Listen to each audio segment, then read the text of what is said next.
I've talked about setting in past videos, and as you will soon realize, I'm going to talk about setting again. Why? That's easy. The setting of your story is so fundamental to its success that it needs talking about on more than one occasion. With so many variations that could be accepted into the setting of your story, it's quite easy to get carried away with the available choices. And let's face it, the choices are endless, limited only by your lack of imagination. Now, having said that, there are times when you are able to spread your creative wings and design a setting with such far spread parameters, you feel as though you have no restrictions. Obviously, you can't go off the rails and create a world that is so unbelievable that no one can take seriously or understand. But if you're writing fiction and you use your imagination wisely, then there's no telling what you can come up with. The unusual and the inspired is often found in the creation of a fantasy novel. Here, you are open to expressing your creativity unbounded by natural laws. It becomes the world of your making, and as such, you decide what is relevant from what is absurd. Time for another of my little tales.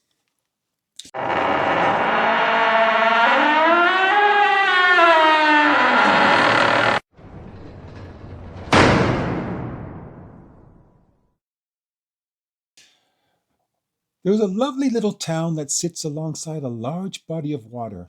It is a most picturesque place with a small but adequate population. Now, in this town, there are two barber shops, one on the north side of Main Street and one on the south side. The barber who owned the barber shop on the north side of Main Street kept his shop in immaculate condition. The chairs were always clean and comfortable. The cutting tools were always displayed well. The windows and floors were always clean and it smelled fresh inside. Likewise, the barber himself was well groomed. The barber who owned the barber shop on the south side of Main Street kept his shop in an utter mess.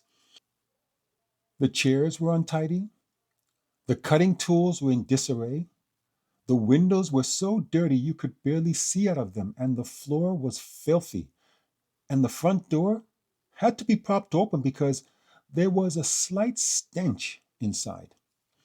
Likewise, he was shabby looking, with a very unsightly looking head of hair. Then one day, an important businessman drove into town for a big meeting. He needed to look his best, and so, after such a long journey, was in dire need of a haircut. Standing on Main Street and staring back and forth at the two barber shops, he decided to go and have his hair cut by the messy barber. Today, I'll talk about how your setting needs to work hand in hand with your story. And then I'll tell you why the businessman chose the messy barber over the tidy one.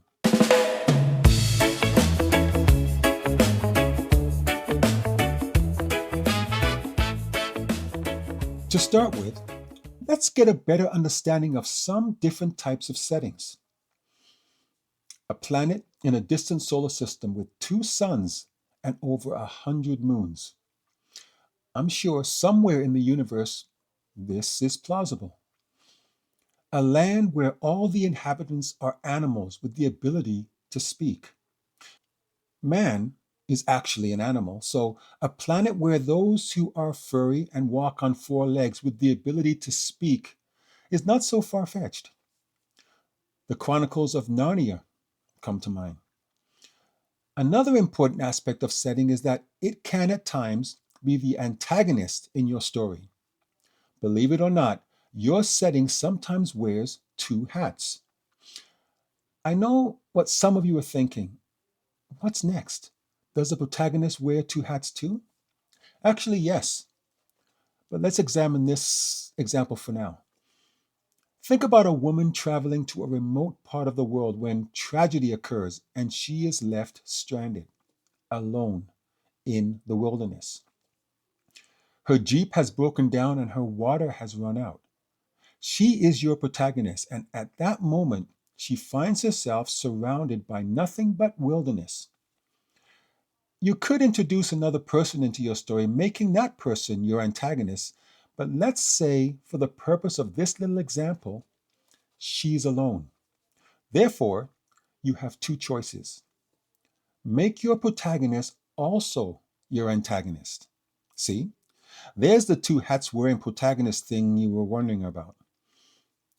If you didn't already know it, your protagonist and your antagonist can be the same character. But I'll cover that in another video. Your other choice is to make your antagonist the setting, which is, in this case, the wilderness she must struggle through to reach safety. You're probably wondering how your setting can be the antagonist. Well, if you remember my video on antagonist, we examined the fact that an antagonist's sole purpose is to oppose a protagonist. He's called the antagonist because male, female, or thing, he antagonizes your main character. An antagonist provides conflict for the protagonist, and an antagonist battles against a protagonist, causing her to emerge stronger. The woman is alone and lost in the wilderness. This is your setting. Her goal is to travel through the wilderness to safety. The wilderness, by definition, will naturally oppose her. Because of the difficulty of traversing the many aspects of such a place, it will make reaching safety difficult for her. Here, setting is very important. It's not only her adversary, the antagonist, it dictates what the plot navigates through. It allows for a suitable place for the conflict to develop and expand. It provides the basis for your protagonist to be tested, and it allows your reader the opportunity to empathize with her because nature is relatable. The right setting is so vastly important because one of the reasons a person sits down with a book is to be taken away to some far off land or swept away to a secluded romantic love nest or given chills reading about a haunted castle from a previous century. Your reader depends on this escape from their own time and place.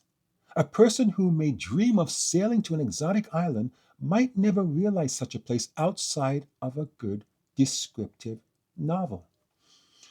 The setting is the place we see in our minds when we're remembering our favorite characters. It's the time, being in the past or in the future, that your reader can experience through the depiction that you, the writer, provides. It's the foreign lands your reader is given the chance to visit, whether real or make believe, that remain in their memories long after the novel has ended. Think about some of the classic stories you've read or the movies that you've seen.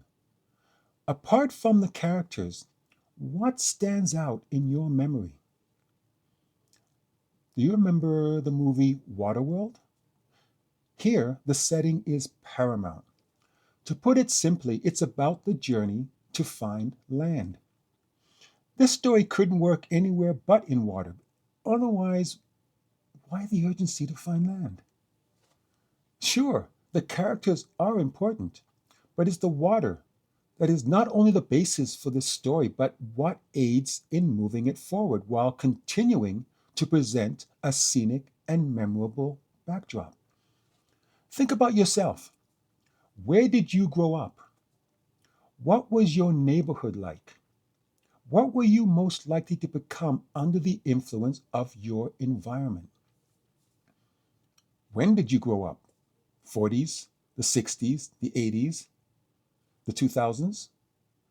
The setting of your life is what helped to determine the kind of person you are today. If you grew up in France in the 40s, then you were most likely influenced by the actions of World War II. What if you grew up in America in the 60s? Would you have been a hippie type person fighting against the oppressive ways of the government? How might that have affected what you write about today? What if you were born in an affluent neighborhood in Europe during the last 20 years, thanks to your grandparents running a successful business in the 50s? How confidently would you be able to write about the plight of the poverty stricken immigrant trying to find a better life? Setting is to a novel as your place of being is to your own existence. Without setting, you couldn't have been anywhere at any time. In other words, you would never have had the opportunity to exist. This is because you need to be somewhere at some time. Think about where you are right now. What country are you in? What city?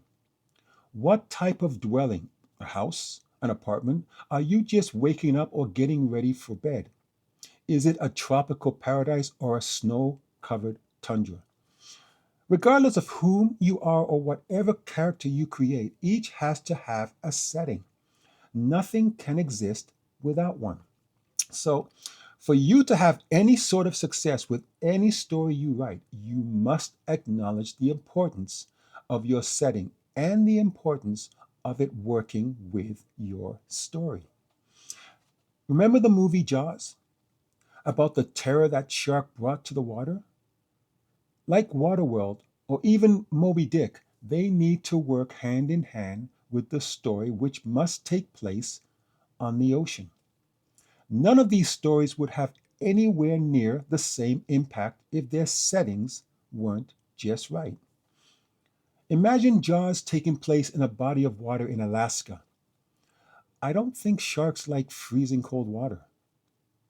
If Jaws could talk, I bet the first thing out of his mouth after diving into that frigid water would be, "Oh, hell no." And what about Moby Dick? Ahab chased that poor whale relentlessly. Could you see the setting for this story taking place in court? What would Moby Dick say if he could talk? "Your Honor, the defendant Ahab is trying to kill me. I want a restraining order." Either could make for an interesting comedic take on the classic story, but it would no longer be the classic story we have all come to know and revere. For you to be able to effectively tell the story that you want to tell, you must have a setting that works with it. Otherwise, you might end up with a story that's supposed to chronicle the lives of some of the most brilliant legal minds, but instead of having Harvard University as your setting, you mistakenly use the Institute for the Criminally Insane. And now I'll tell you the ending to the story I call The Obvious Choice. While the businessman stood there, looking back and forth at the two barbershops, he had the opportunity to see the two barbers each standing in the doorway of their respective barbershops. He first noticed the barber on the south side of the street and how he looked a disgrace. He then noticed the barber on the north side of the street and saw how he looked so well groomed. So he walked across to the south side of the street and chose the messy looking barber because he figured since barbers don't cut their own hair and must rely on another to do the task for them, seeing how immaculate the barber on the north side looked and realizing that the barber on the south side was responsible for that, he knew that he wanted the same look for his meeting. Thanks for watching, and if you found anything I said beneficial to you in any way, hit that subscribe button because you never know. My next video might just be helpful too. Yeah. So seductive.